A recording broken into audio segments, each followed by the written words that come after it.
for what takes organisations forward. I'd build on that, Ed, if I can. So to me, and taking Charlotte's view as well, it is this framework. It's the basis upon which all decisions are taken, and I guess it's the doing things right. So the rules and regulations. You mentioned tick box, Charlotte. How do we, as a fairly big organisation, make decisions? What are the rules and regulations that are surrounding those? But probably balanced with what's the culture of the organisation?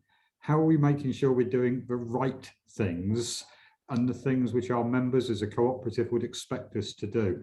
And a lot of that is therefore almost ethereal. It's almost impossible to put your finger on some of this stuff.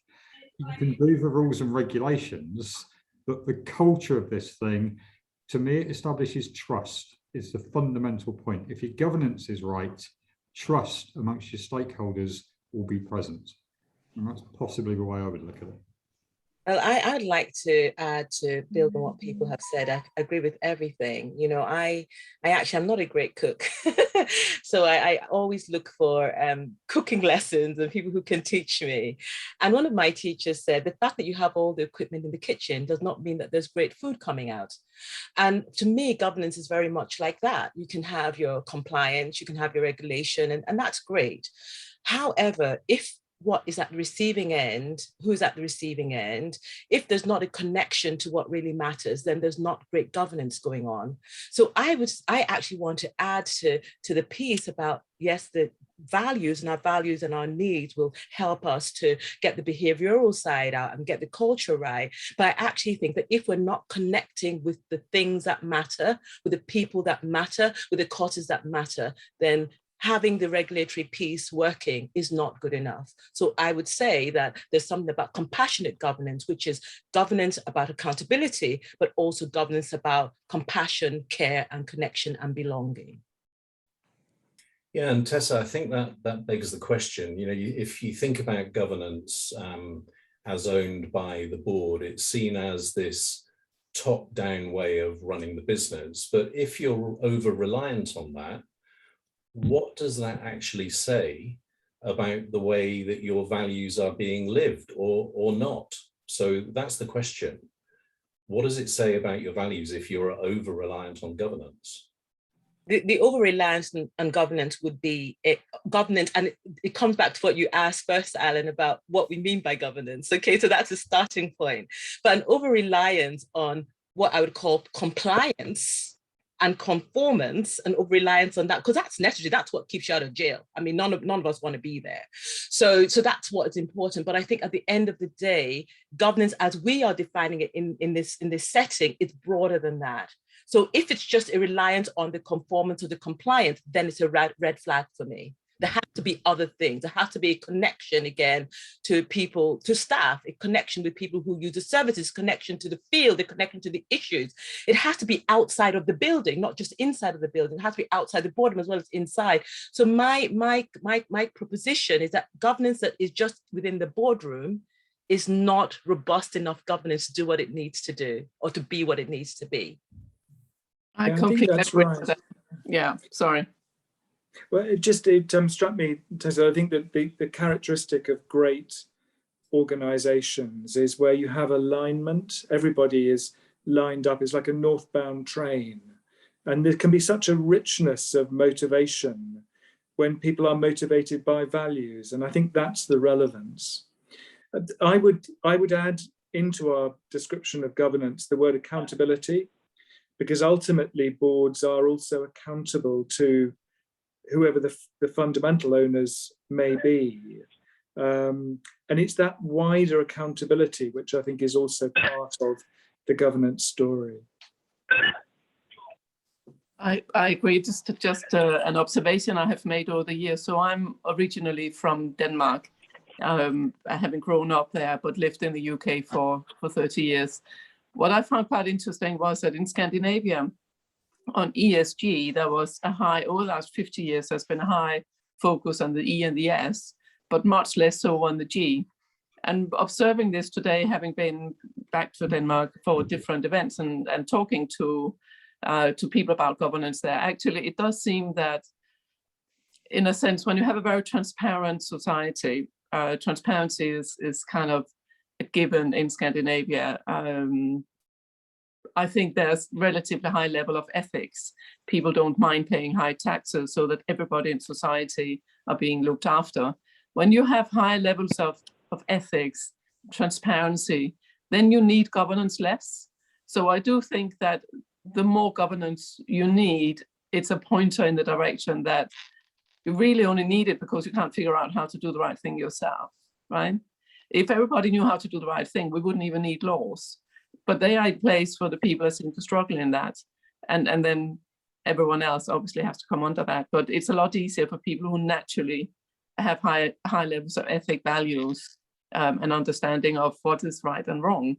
And they would lead much less governance rules and regulations and laws. So I would say the more governance is needed and the more people are actually just seeing it as ticking boxes, the less natural ethical thinkers and value-driven people we might be looking at. But that's the it's point. A bit of a challenge, maybe. And that's a brilliant point, Charlotte. And the principle of openness is one which, from a cooperative point of view, is huge. Yeah. I think if you take again this definition of governance and widen it slightly, if it is about compliance, then in many ways it becomes a constraint. Yeah. If it's about culture, it suddenly becomes an opportunity. And this principle of this is the way we do things around here, and the trust element enables you to have a framework to be able to say, well, if we do this, to Tesse's point, there's the connection, the care, the belonging, and so on and so forth. So the vital bit to me is to get across this point that governance is not a constraint. It is a huge opportunity as long as you marry the values together with the, if you like, regulatory framework. And that's fascinating. Sorry, Tesse, go on, you carry on. No, I wanted to add to what Peter said, because I'm a great believer in a concept known as compassionate accountability. And one of the thinkers who's leading this is called Dr. Nate Regia. And his thinking around this is that, you know, accountability is really good and it's really important. As Charlotte has said, you need it less when people are doing the right things in the right way, in the right place. You need it less there. So, but actually accountability without compassion, it just alienates, because people just think you don't care. Wherever those people are, your customers think you don't care. You know, your staff think you don't care, because you're all accountable. You're doing the things, you're ticking the boxes, you're all tickety boom, but they don't feel you care. Now, compassion, on the other hand, is about connections, about struggling with, it's about it's about the belonging, it's about the motivations, all those sorts of things. But it actually does build, it's like social bridging, it's like it's corporate bridging, it's bonding, it does build trust. But compassion without accountability to is letting people off. So it actually is bringing the two together. And I think that my premise within this is the values piece, which is an important part of what really matters. How can needs be met? How do we meet them? How do we understand? How do we show empathy? How do we struggle with? That piece is a piece that needs to be expanded, but sometimes you need to codify that, because if you don't codify that in your codes of governance and how we engage in what we're going to do, it gets lost, because thinkers think it's nice. It's not nice, it's necessary. And so that's where the values bit, I think, has never been so much more important as today, when we're struggling with epidemics, when we're struggling with poverty, when we're struggling with poor mobility, mortality, mental health, name it, we're struggling with it. So values now, purpose-driven things, it has never been needed as much today as ever before. Yeah, and Tessa, I think what we're saying here and what's coming through is that the values piece is equally, if not more important than the governance piece. And yet, imagine a situation where a business is trying to get something done. The immediate response to making sure that happens is to put in place effective governance. The start point often is not, we need to establish the right values to start with, and then governance needs to be hand in hand with that. So let's move on to a more practical question now, which is around the fact that many organizations are massive. They are also highly complex. They are also subject to an environment where we're expecting high performance and business results. So in a practical sense, how do you make sure that governance and values combined exist consistently in that situation? Can I start, Alan, for others to then throw stones? So Mid-Counties Co-op, we've got about 600 trading sites across childcare, food retail, funeral, that list goes on. We're owned by 700,000 members and we have 8,000 colleagues. So I wouldn't say we're a huge organisation, but we're pretty big. We have cooperative values and principles, but we've distilled them down to 4, which Ed will be aware of: democracy, openness, equality, and social responsibility. So these 4 letters of DOES are known from a boardroom right down to anybody on their first day at work. And if you use that as a framework against which decisions are made, suddenly the governance aspect becomes relatively easy to work out how it fits. So if you are thinking of applying for a job with Mid-Counties, you can go on to Colleague Connect, anybody could do it now, and see what our policies are around maternity pay, paternity pay, what we do about volunteering, what we do about all the things that make an organisation function. We have then a system of internal communication under openness, which will then talk to people to challenge those policies. And those policies are obviously reviewed on a regular basis. And in general terms, the review is done from the bottom up, not the top down. And again, absolutely open, public policy, etc. But to the point Tessa made earlier, you've got to have some regulation in there in terms of what you're doing. But the fact they're open, the fact they can be challenged, and the fact they're reviewed and monitored based on that, I think is quite a neat way of being able to say that's your values proposition linked in with your rules and regulations side of it. So it's possible, just as one small example.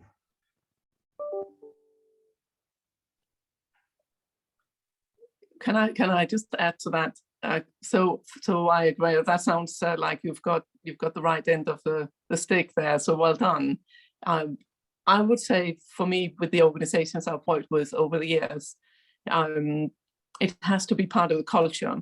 So I think it's a culture piece you have to focus on to get governance. Governance on its own doesn't do anything for people. I mean, governance is simply how you govern an organization and the structures you set it in. For me, governance is overriding everything you do with an organization and a country as well.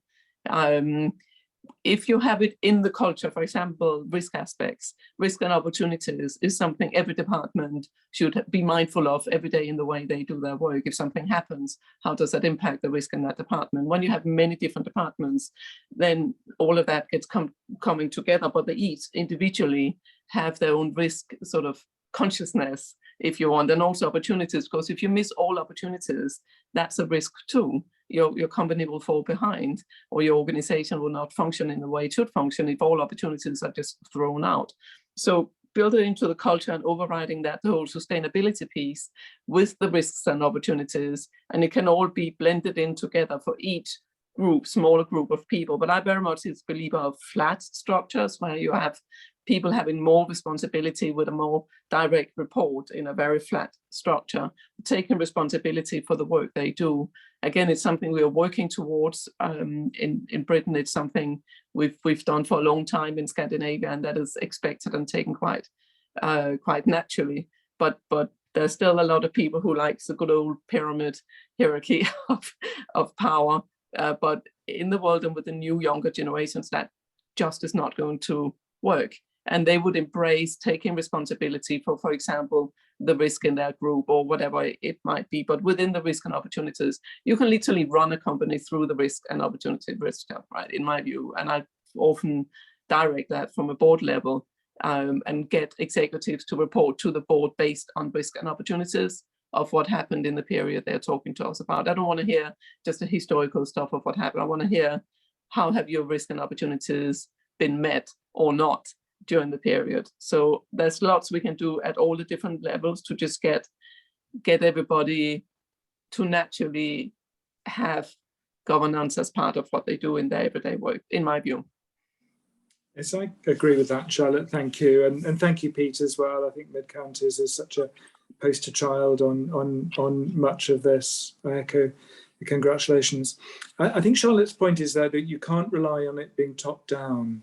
And actually, in practical terms, of course you can't, because how long does a chief exec last in a modern, large, complex business of the kind you're describing, Alan? Not very long. And the truth is that chief execs change faster than business cultures.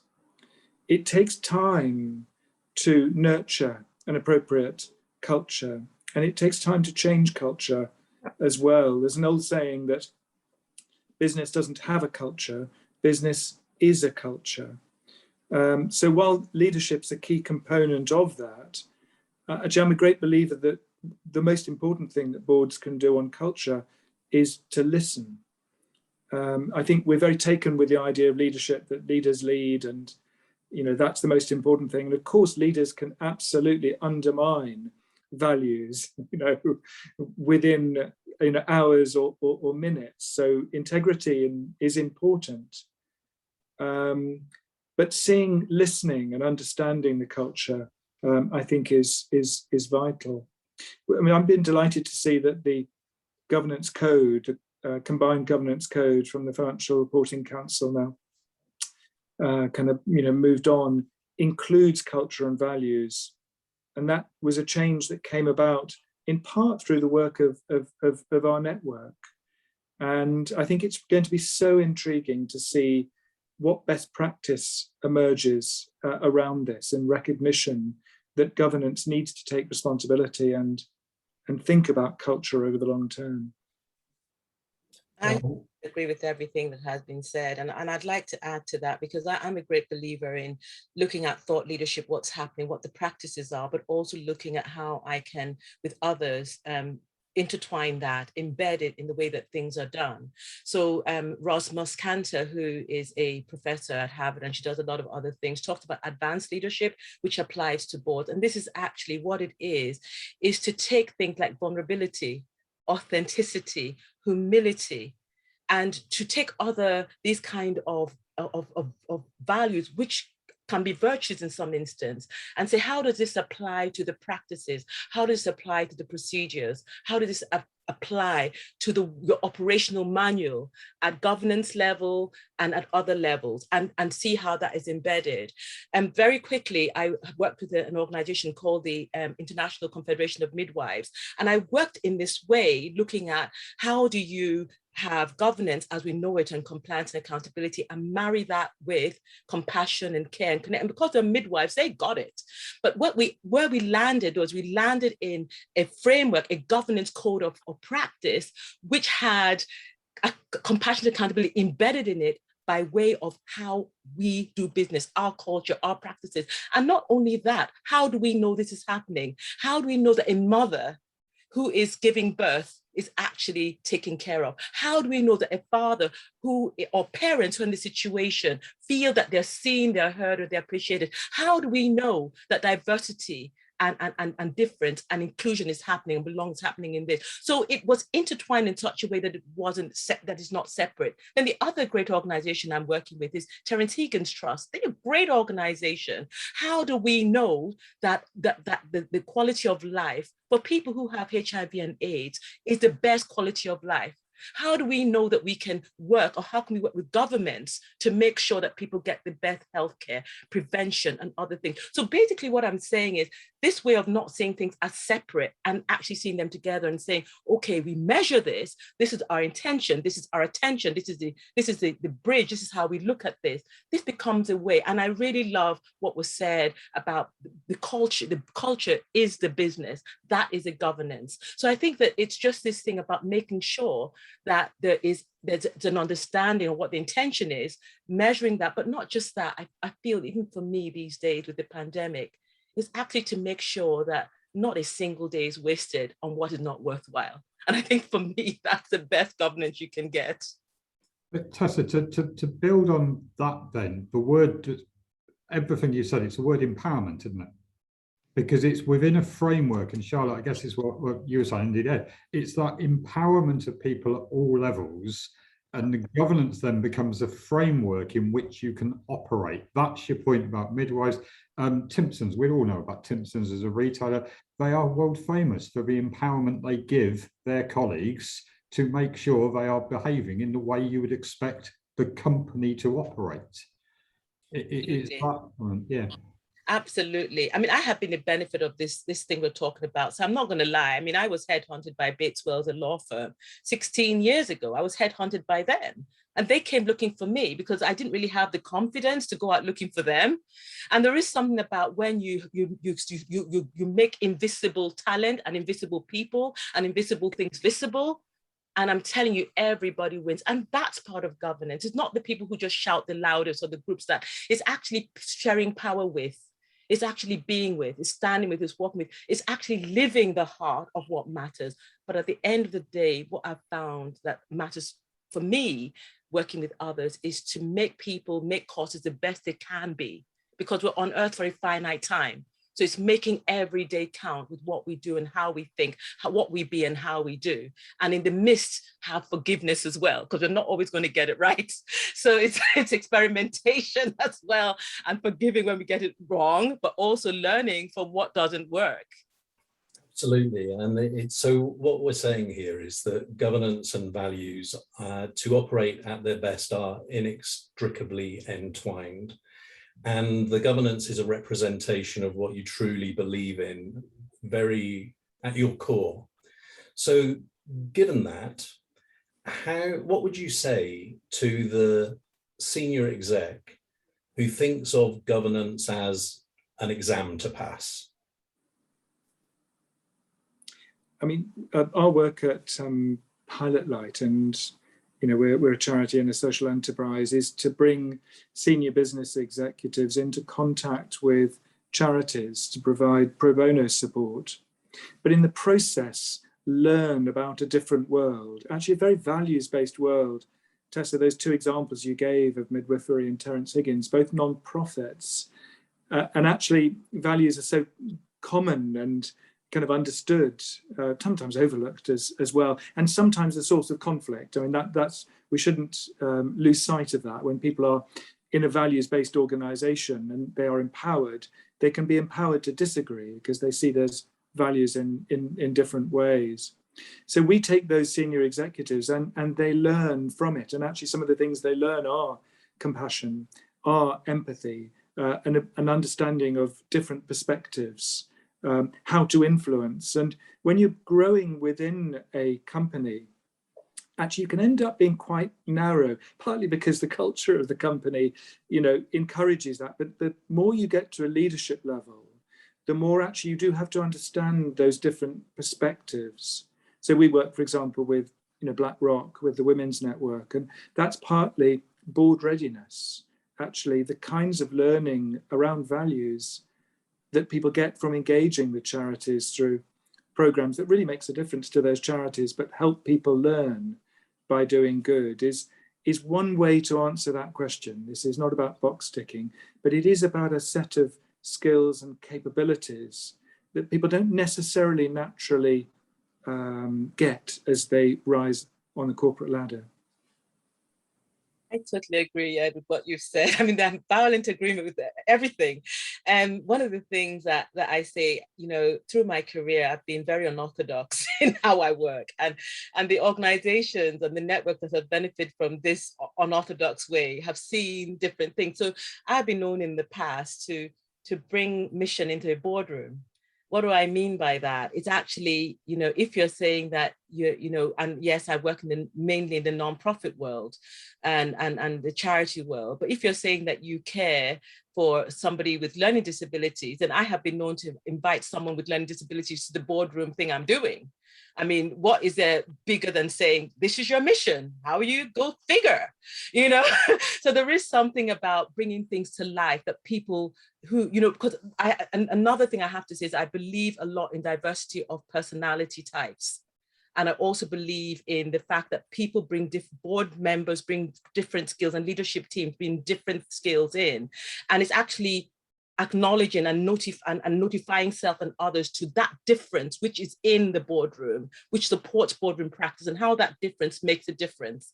So I'd have to say that to the person who is very much about finance and so on, you need to speak that person's language. You need to let them see how the bottom line is affected by X, Y, Z. For the person who's empathetic, connecting, belonging, etc., you have to say it. So it's actually using the same core, but diversifying in language and impact, etc., and making it accessible. But one thing I have known and I've seen over the years I've been doing the work that I've been doing is that it takes a lot not to impact on somebody who sees the difference they're making, whatever that difference is. You know, the company that doesn't go bust because the finance director has actually paid attention to risk, to money. The company that does it, that actually is embraced by its customers, because I've seen customers saving their companies.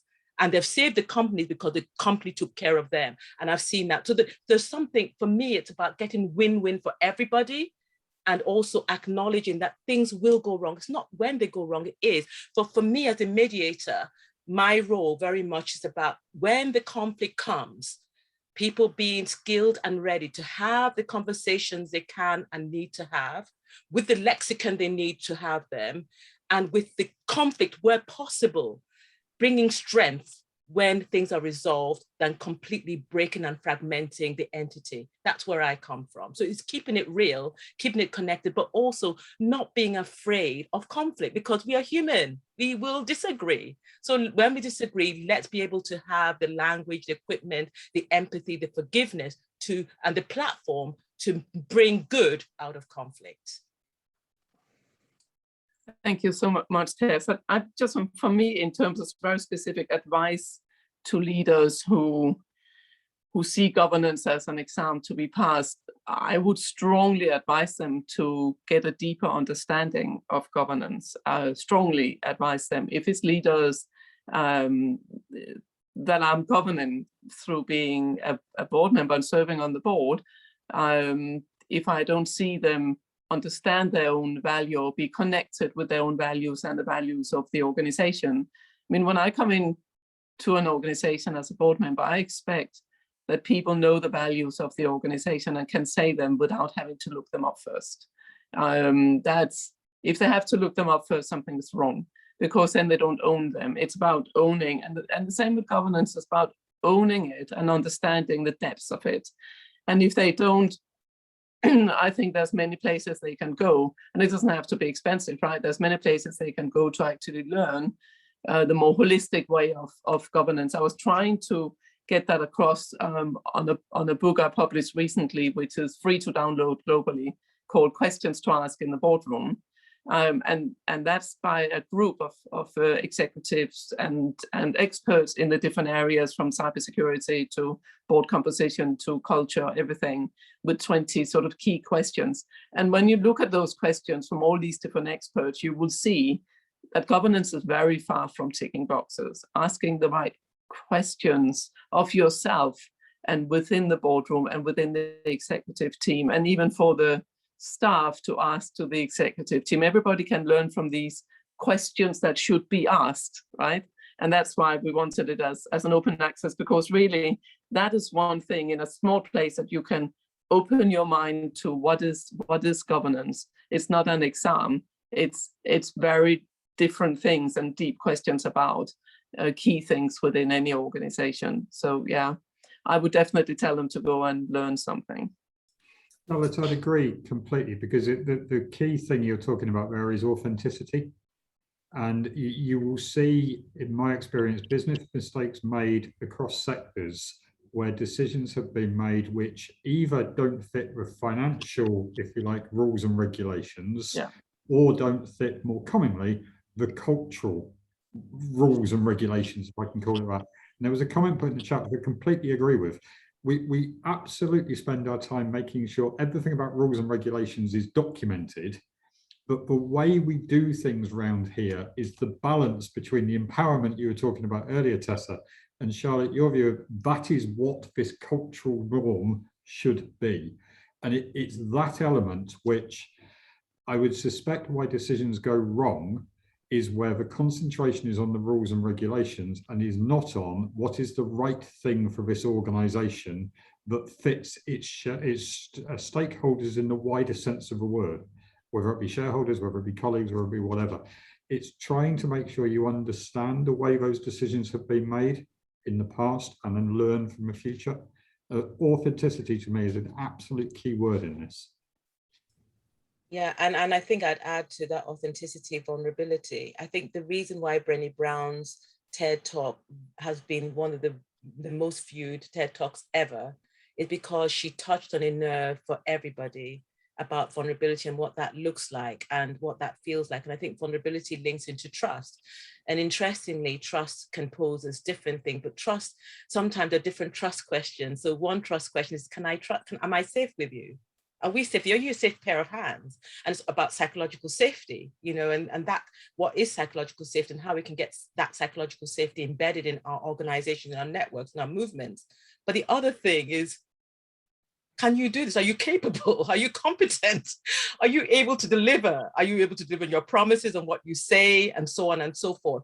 And I think that sometimes we answer different trust questions, but part of our values-based work in terms of governance is to answer both questions, being safe, being confident, competent, resourcing, investing, and actually looking outside in the world to say what is happening then. The pandemic has been a wake-up call for all of us, but the education, awareness around education, things like climate change have been big. You know, the whole piece about how is our world changing and emerging, because nobody really knows what's going on. There's a new kind of VUCA now, which is about vulnerability, which is about dealing with uncertainty and agility, which is about competence.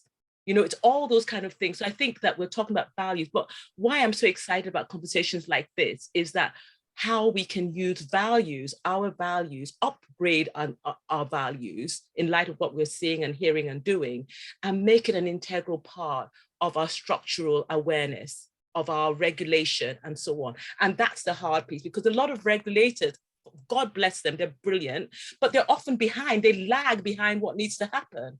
And so it's kind of like, how do we close that lag so that we can actually get things that are good for us for a future? We have 5 generations of people in our workplaces now. How do we use generational, intergenerational, intersectionality? How do we use that in a way with our values to create not just good, but great and sustainable greatness? How do we do that?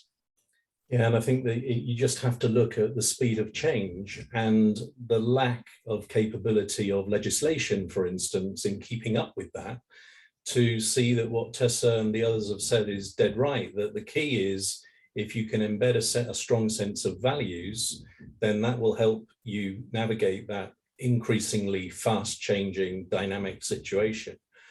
So guys, thank you very much. I could listen to you all afternoon, but that wouldn't be fair on the people that have joined us today. So what I'd like to do now is open the discussion for either comments or observations or questions. And if you've got questions, they can be either to an individual on the panel, or they can be a question to the panel collectively.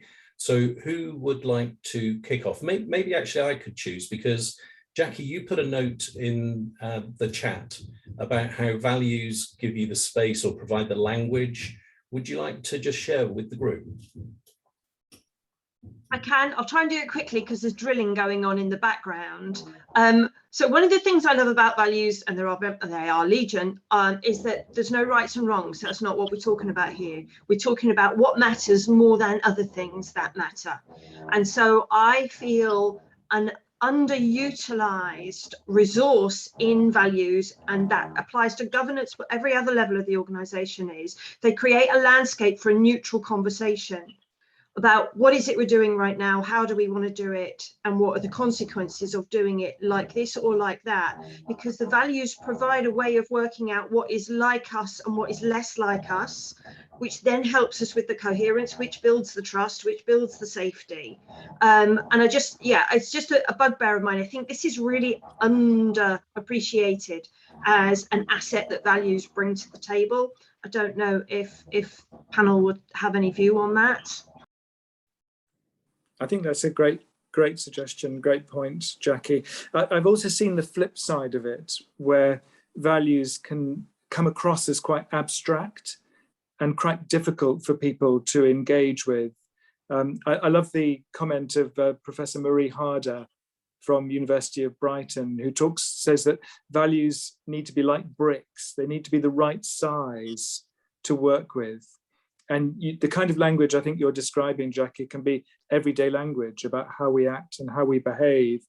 But speaking as a philosophy graduate, it's very easy to get into abstraction and to concepts, you know, that lose people or feel that this conversation isn't for them. Yeah, can I just add something on this? Because you reminded me, I did a project with a shopping centre a number of years ago, and one of the practices that we identified in honour of one of their values was to recognise success and achievement. And I went to do a review, and I was speaking to a security guy, and we were going through the practices, and he said, you know what, my boss has never thanked me for the job that I do. So I said to him, that's really interesting. Have you ever raised that with your boss? And he said, well, no, am I allowed to do that? And I was able to say, this set of practices has been signed off by your chief executive, and these are the behaviors that we want to see in this organization. And it legitimizes the conversation. And from there, that guy had the confidence then to raise the point, whereas previously he didn't think he was able. So I think Jackie's point about it providing the language is absolutely spot on. Now, who else would like to comment or ask a question? Ruth. Yeah, thank you. So this has been an absolutely brilliant discussion. I attend quite a number of discussions on compliance and governance, et cetera, and this has been the most inspiring one I've ever heard. And I rather than repeat what's been said, I'd just like to raise 2 points. One is that, well, maybe 3 quick ones. One is that I think part of the underlying issue is that people are uncomfortable with the language of culture, and therefore they default to compliance rules, regulations, et cetera. And it's important that we make them more comfortable with the language of culture. And of course, I mean, having been a lawyer for 30 years and then learning how to use the Barrett values cultural measuring tools, I think that you can, there are many ways to make people comfortable with that. The other thing is, and the book that I mentioned in here, one of the things that we're trying to do is get these points across to regulators, because of course organizations have to do what regulators require them to do. And if a regulator says tick the box compliance is what we're looking for, the company is going to do tick the box compliance. And I would say on a positive note that quite a number of the regulators that we've engaged with across the world are beginning to get this point. And I think it's important that we, you know, and a lot of good work has been done by this organization in that regard. So I think we need to continue to go in that direction. And personally, it's interesting what Ed said, just one last thing. So if you're used to being a lawyer trying to get across the idea of rules, believe me, values is a much easier language to speak. So it's all relative. And I just think, you know, this is the way forward, and it's important to put it in a positive light, and that's how people in boardrooms and elsewhere will understand why it's so important. Thanks, Ruth. I really value what you said. I mean, I'm a lawyer myself, and you know, lawyers know themselves. And I think there is something about creating spaces of influence and of exchange where lawyers can get together with regulators and others and humanize things and really arrive at a set of words or high-level principles, which can be brought down to other, you know, kind of from high-level principles to practices and procedures. Yeah. The regulators are assured that what they would like to see is actually happening, because it's that kind of bridge of understanding that is really important. But I'd like to touch on one thing that Jackie said and what you said. And the first, Jackie, what you said really struck me and very deep. But the thing for me where I struggle sometimes is not when there's right and wrong, it's when there's right and right. and you have to weigh different rightnesses. And it's actually, okay, which right is the right we have? And I think there is something about acknowledging the complexity sometimes in value structures and how you apply them in certain situations. Not easy, doable, but it's acknowledging that. The second bit, Jackie, that touched me is in the whole thing about diversity, equality, inclusion, equity, and justice. There are lots of tensions and values there, and the intersectionality between faith and gender and so on are there. So these are not simple matters, they're not simple issues, they are doable issues, and values can help do that. But Ruth, what I really valued in what you said was, I like this, is getting across the language of rules and how there's lessons to be learned. What is it that works in those situations that can help to get across the language of values? Because you can use the same kind of muscles to build that platform, to have this value, purpose, focused work that is happening, and rightly so, and embedded in what is happening with the regulators. If I could just comment in, sorry, Charlotte. Thank you, Pete. In extension of that around the values and the against the rules. As example, in the boardroom that I experienced some years ago, we had a significant deal going on that we had to agree on. And we had some really convoluted conversations in the boardroom around how to do the valuation or not, and say this was done. And I just listened into this. In the end, I said, look, one of my key values is transparency. Whatever we do, we're going to be fully transparent. We're not going to create a convoluted way of presenting or not presenting something that everybody should see. And all the bankers, all the lawyers were a bit taken aback. They're like, oh, but if we make this fully transparent, then the deal might fall. I said, if the deal falls on that, it's meant to fall. If we can't be transparent with everything we do, then we shouldn't be doing it. And making convoluted discussions and ways around doing the right thing, even though it's not wrong, they could still do it. It was just, for me, from my values point, that was wrong. I was lucky enough, the chair there, so I had a bit of a weight on that discussion. I said, we do it like this. I cannot stand behind what you're trying to put together here. So both with the laws and the bankers and the regulations putting together, when you drive the values through, it is a different conversation. And it's in my experience, a much simpler conversation. It might feel more scary, because actually sticking to your values can often be scary, and it will cost you sometimes. But the cost you take of not sticking to your values is the loss of your integrity. And that for me is way deeper than any other loss I want to take. Charlotte, just to build on that completely, and it's to Ruth's point, industry specific. If you take energy, consumer energy in the UK, there are regulations and rules and definitions of vulnerability for customers. Co-op energy, still to this day, we would look at it and say, if you take the vulnerability definition as being the, if you like, almost benchmark, what you've got to do, surely you then put your company's values on top of it and say, what's the right thing to do? And that brings to life this authenticity, the way you should deal with people, etc. Is it difficult? Of course it's difficult. But if you start from a right lens of what you're trying to achieve by doing the right thing, inevitably, in my experience, your colleagues all the way through the organization will do that right thing. And it's that authentic voice, which hopefully then stands out also as a commercial differentiator, as well as being the right thing to do.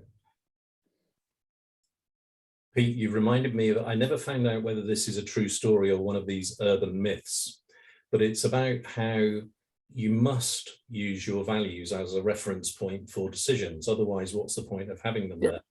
And the story goes something like this, that there's a company that has a value of trust.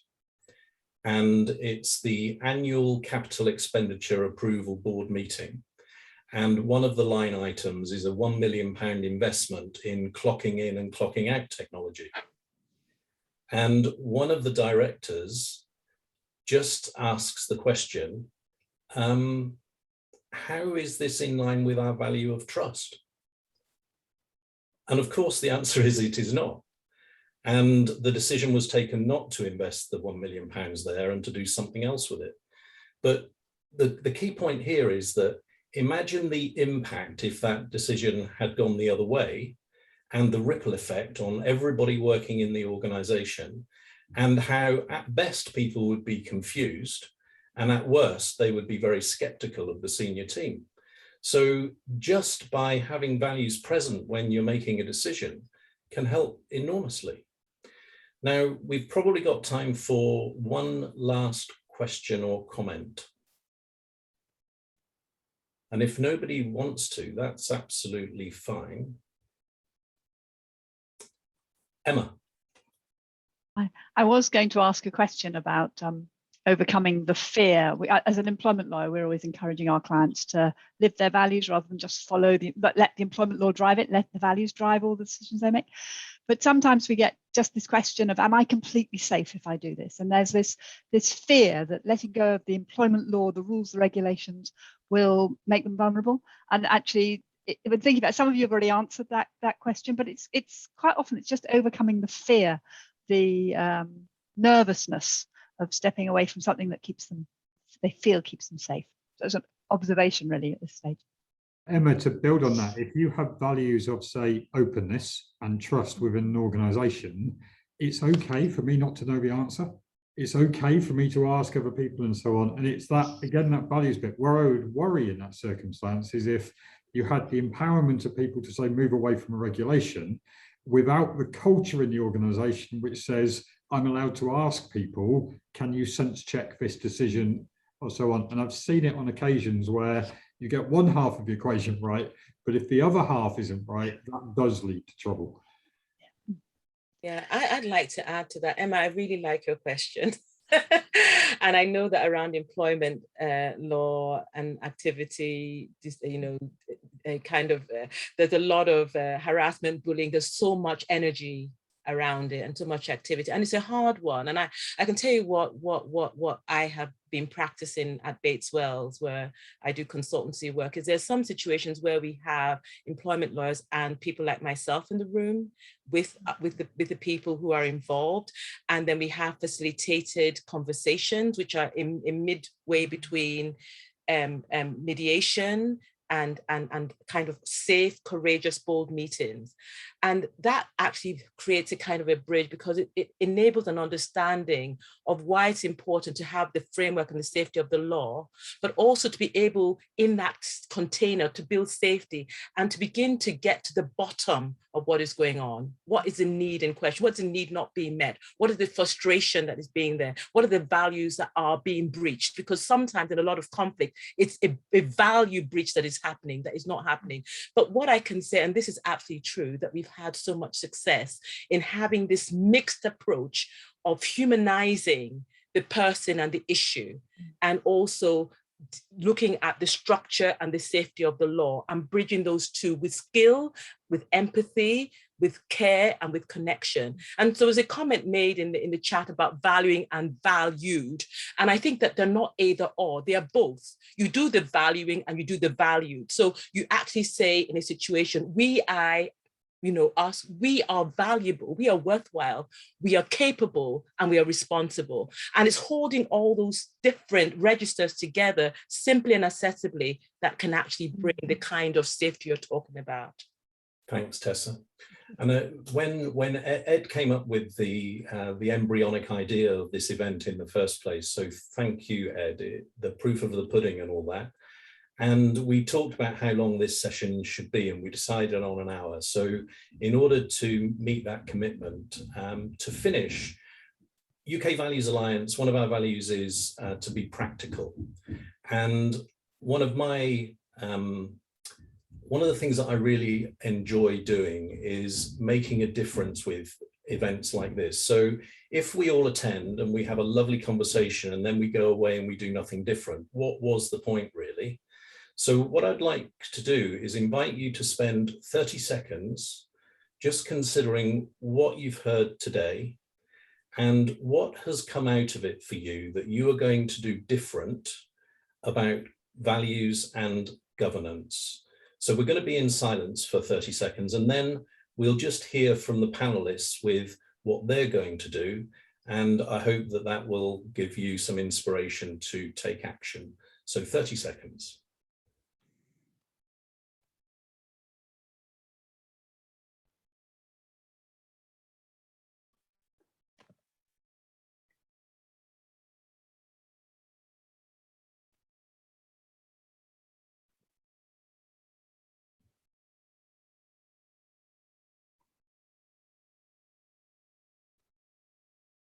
Okay, you might still be writing, and that's fine. And if I could invite the panelists, what are you going to do different about values and governance as a result of our conversation today?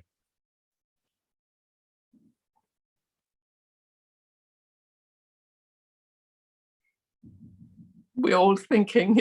I hadn't thought about it. So I live very, very strongly by values, and I've tried to encourage people to be open about their values and allow themselves to be vulnerable through telling people what their personal values are, so that people can pick up on them. I think I will push that a lot harder, because I think it's something that's very worthwhile, and allowing yourself to write a social contract with the world on your values should not be something that anyone feels is scary. It should be something we're all happy to do. So I would go out and actually push that a bit harder still, because I think it makes a difference. Thank you, Charlotte. One of the things I'm going to do certainly is download Charlotte's questions at the board. And I think questions are so powerful. You know, at Pilotlight, we work with around 140 charities, and we've been trying to bring into all of our projects over the lockdown a prompt to see whether the chair of the board is asking the chief exec about their well-being and their mental health, just because it's such a stressful time. Charities are kind of caught in the squeeze, really, with less money coming in, but more needs that are out there. So I kind of wonder whether there are more questions that are there. I've put up a post about 5 questions the boards can ask about values, but I'll think about whether there's another question, which is really to ensure that at least the charities that we're working with and the business execs who support them are able to ask the right question to prompt the kind of discussion that Jack is suggesting, or that we've all some ways had here. Thank you, Ed. And Tesse and Pete, we are out of time. So a brief, what are you going to do differently, please? So I'm going to follow. Pete, you go on. I'm going to follow Ed completely. Download Charlotte's book on the questions to ask in the board. And the second one is to understand how I can use, in Tesse's word, compassion in amongst the values we have. Thank you. Thank you. Mine is very easy. It's values as empowerment, and each interaction I have with somebody, with a company, with a network, is to say, how am I empowering this person, this contact, this movement, this board? And actually the other bit which comes into self-compassion is, how is it empowering me? So thank you. Thank you, Tesse. So thank you, the panelists. Thank you for everybody that's come along. In terms of UK Values Alliance, we would like you to enjoy the rest of World Values Day. So if you have any spare time today, then please have a look at the website. There's loads of things that you can join in with. The other thing to say is that one of our other values in UK Values Alliance is collaboration. And so our intention is to connect you all by email, if you're okay with that. If you are not, please email me at alan@servicebrandglobal.com, and we won't include you on the distribution list, but otherwise you'll all be connected if you want to take things forward. And then finally, Jackie would not forgive me if I didn't mention that you really should become members of the UK Values Alliance if you want to take part in values-based activity through the rest of the year. So thank you very much, and enjoy the rest of World Values Day. Thank you very much. Thank you so much. Lovely to meet you. Thank you. Thank you, everyone. That was great. Really enjoyed it. Thank you very much. Bye. Bye. Bye. Thank you. Bye. Bye.